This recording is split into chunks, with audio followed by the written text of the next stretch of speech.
Brown University is making history in the literary world of thriller.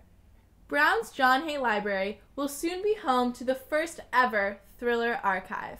The archive project was spearheaded by Brown alum and author Jon Land and reinforces the mission of the International Thriller Writers Organization to promote the genre at an innovative and superior level. When I had the opportunity or came up with the concept of a dedicated thriller collection, an archive here at Brown in the John Hay, it was a rare opportunity to do a great thing for the Friends of the Library and Brown, but also a great thing to fulfill the mission statement of international thriller writers. Thriller genre is usually associated with suspense, tension, and overall thrill, but the authors have their own definitions. A thriller has to thrill, it has to excite, it has to keep the reader engaged in a level where they sort of lose themselves, where they're no longer where they are. My definition of a thriller is a book you can't put down.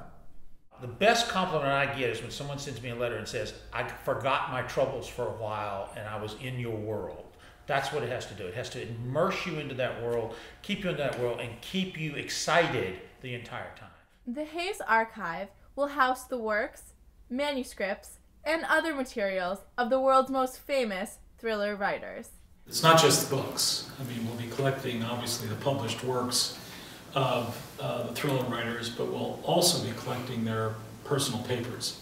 It gives visitors to the archive a unique glimpse into the mindset and process that a writer follows. Fits in with other collections that we have, over 2,000 published works of Edgar Allan Poe, who's considered the father of the detective story.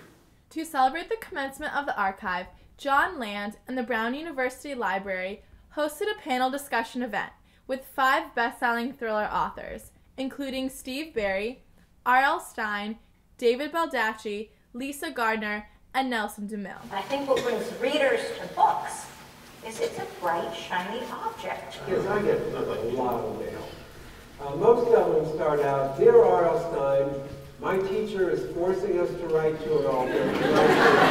Well, there's sort of a mystery on steroids, and the stakes are a lot higher, and you want to be scared to turn the next page because you don't know what's going to happen. After the event, guests of the panel were invited to a book signing in Sayles Hall, where they got the chance to meet the famous authors themselves. The Thriller Archive project is still in the making, but will be on display soon. It'll be, I think, a window into popular culture. If you want to know what was going on in a society, in a culture, 100 years after the fact, read what thriller writers were writing about. Be sure to check it out. From Brown Daily Herald Video, I'm Elizabeth Vasily.